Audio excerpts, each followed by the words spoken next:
As iron sharpens iron, so one man sharpens another. So obviously this is the least likely to happen, right? There's probably 400,000 houses of worship in the USA, and there's maybe 2 shootings at a house of worship, like during a service a year. So the chance this is gonna happen is about 1 in 200,000. But the stakes are huge, right? We don't want to lose anybody's life. So we're gonna cover real quick a video of an incident that happened in 2019, I believe, in Texas. And then we'll go over a few different strategies and things that might help if you did encounter a situation like that. At this church outside of Fort Worth, Texas, a transient man approached who had attended the church before and who the church had previously helped with food. The man came to church that day wearing a fake beard, a wig, a hat, and a long coat. A member of the safety team noticed him as looking out of the ordinary and sat behind him to keep an eye on him. When the church took communion, the man got up and took communion. However, he then got up again and approached Tony Wallace, the man who was serving communion. He then drew a sawed-off shotgun with a pistol grip from under his coat and aimed it at Tony. At this point, Richard White, a member of the church safety team, stood up and went to draw his pistol. The attacker shot Richard before he could respond, and then turned and shot Tony. As the attacker turned towards the people seated in the pews, Jack Wilson, the leader of the church's safety team, used his pistol to fire a single shot and hit the attacker in the head. I'll play the video back one more time, and then we'll go over some lessons.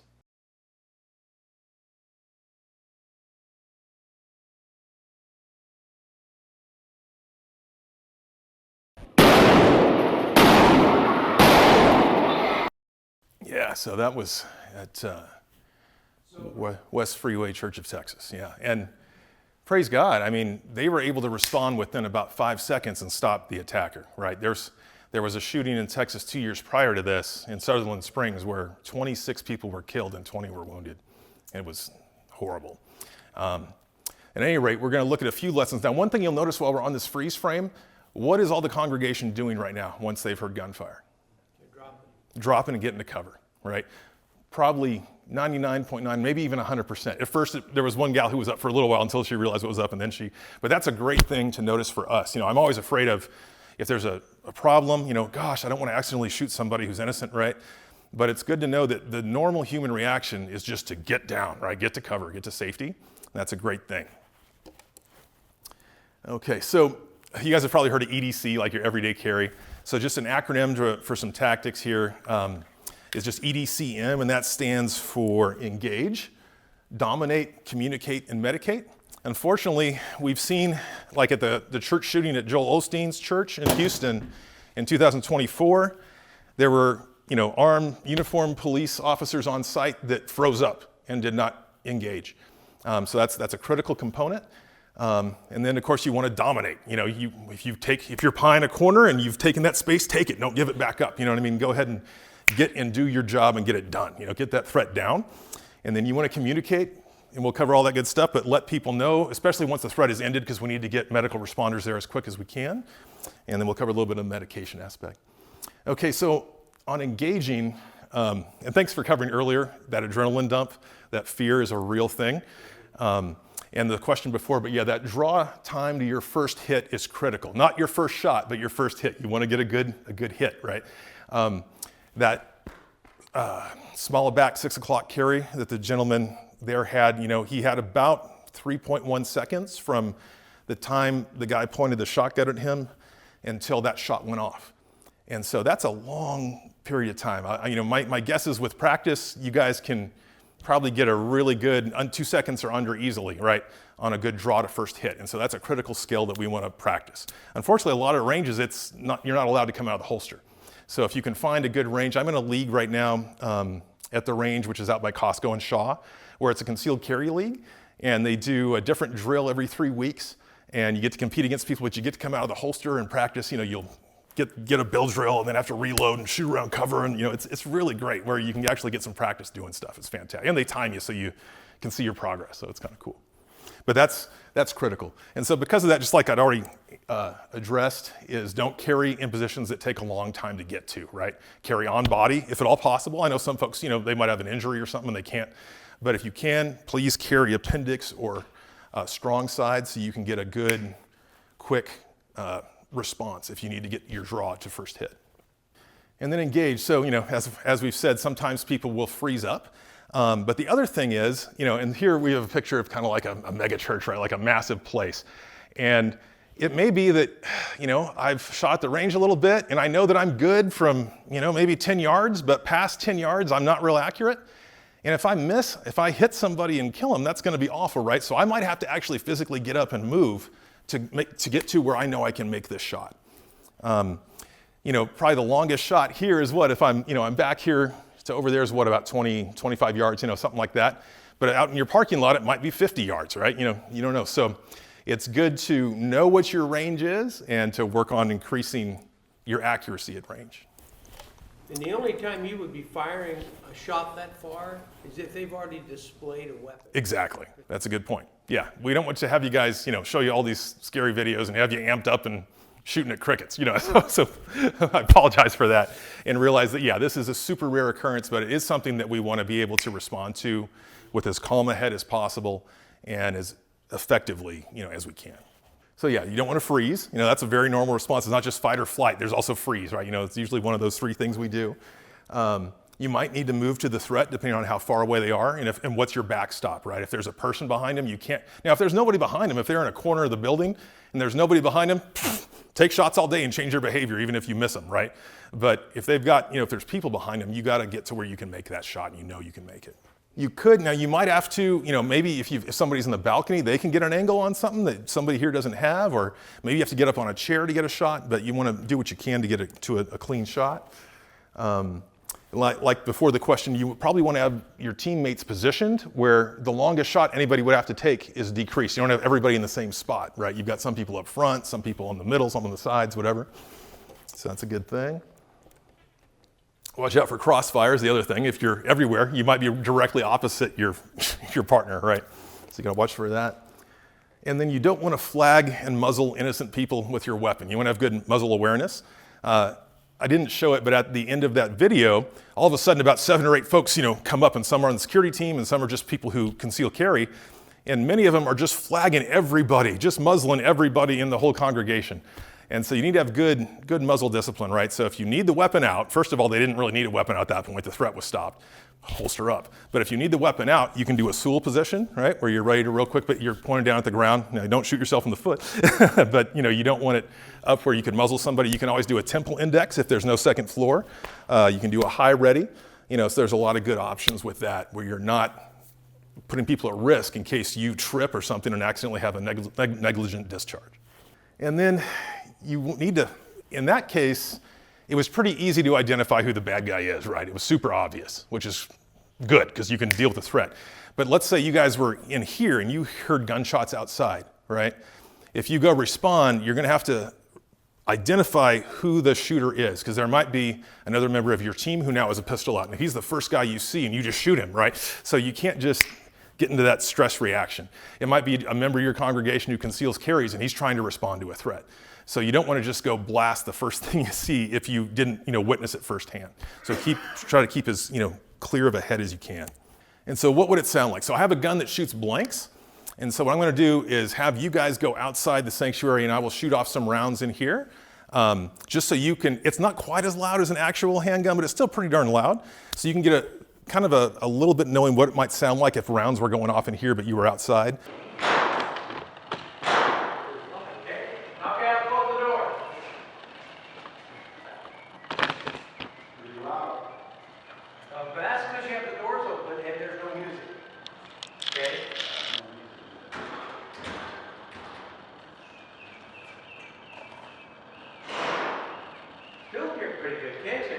How well can you hear it out there?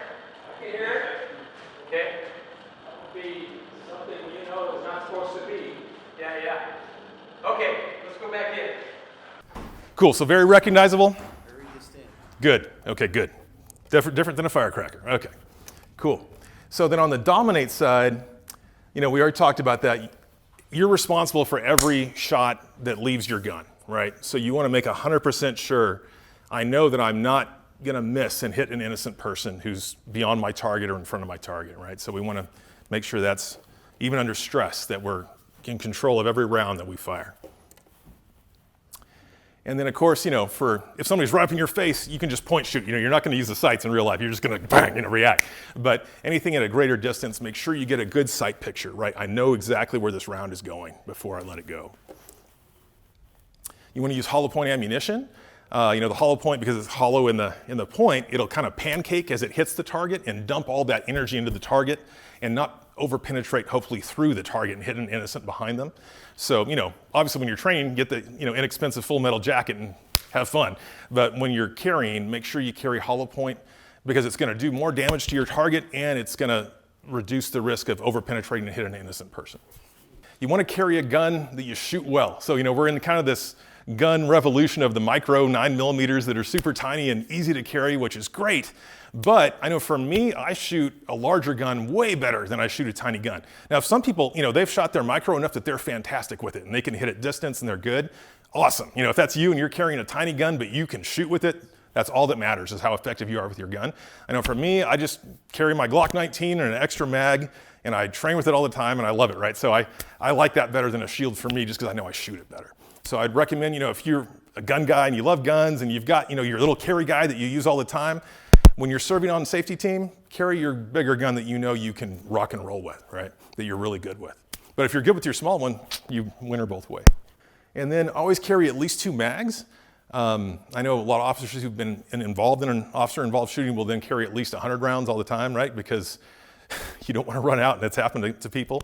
If there's a guy with a rifle in the parking lot that's shooting and you need to help keep him pinned down for a while, you're going to want as many mags as you can carry.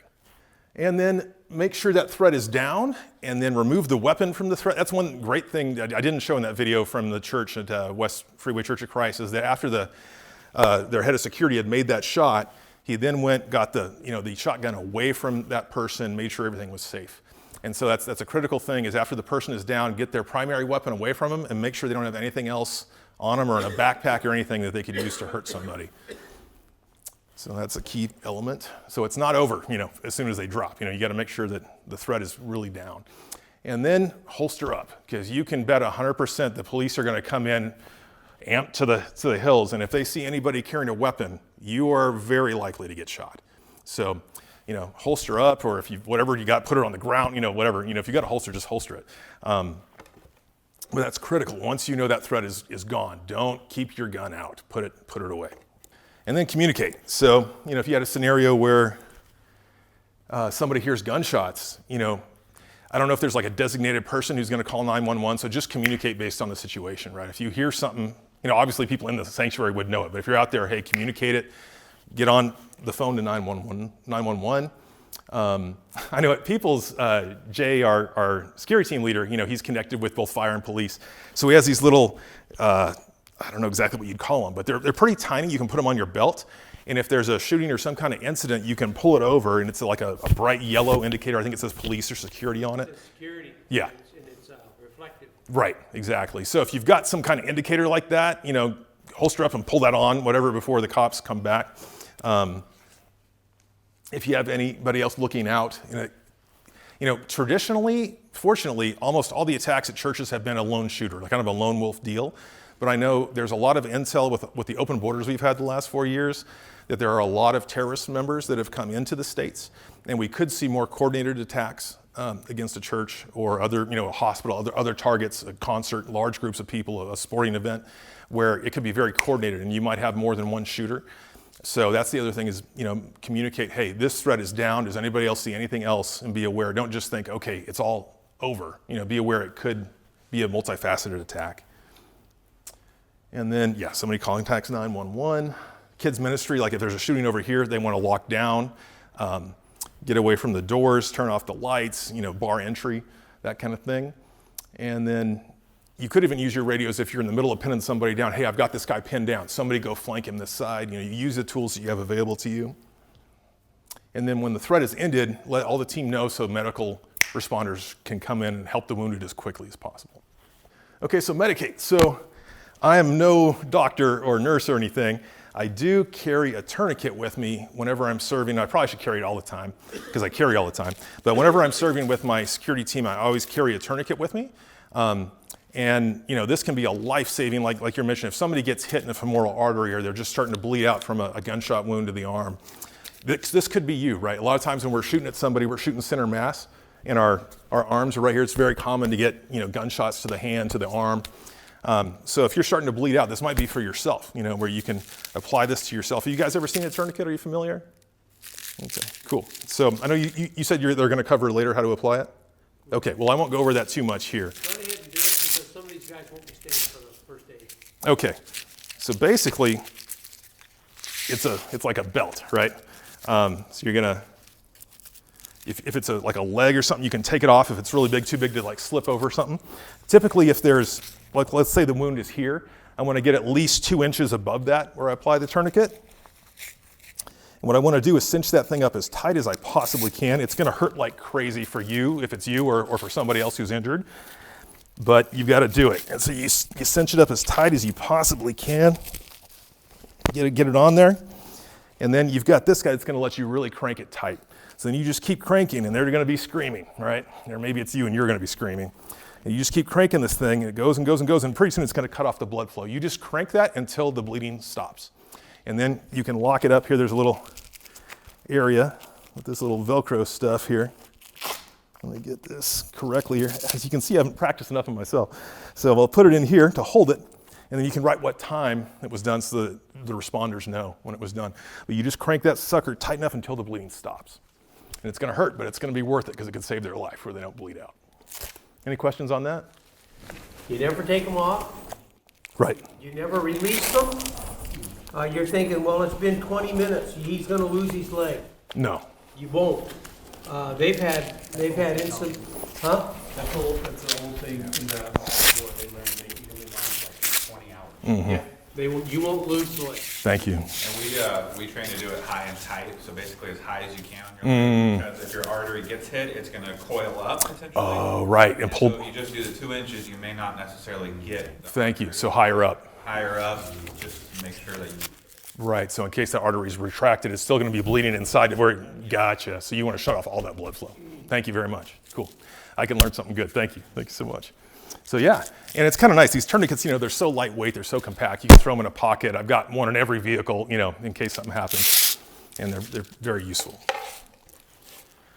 Okay, so after the threat is ended, I've said it before, we'll say it again, holster up. Be ready for first responders to come. You will want to direct the responders to the wounded, right, quickly. Like let them know exactly what's going on. You already know what's up. They're getting the feel for it. Now, you're obviously, your church members are probably want to, like, I'm going to wonder about my kids. I want to go get reunited with my kids. I want to get out of here. But we want to direct people away from creating a traffic jam in the parking lot so the first responders can come in, right, and help everybody who's wounded. But you'll also want to have a plan for reuniting the parents and kids. You guys already just talked about, hey, here's where we're going to take people if we have an emergency, and that's going to allow the first responders to get here, which is fantastic. And then now we can do some scenarios. Do we still have some time? We do. Okay, wonderful.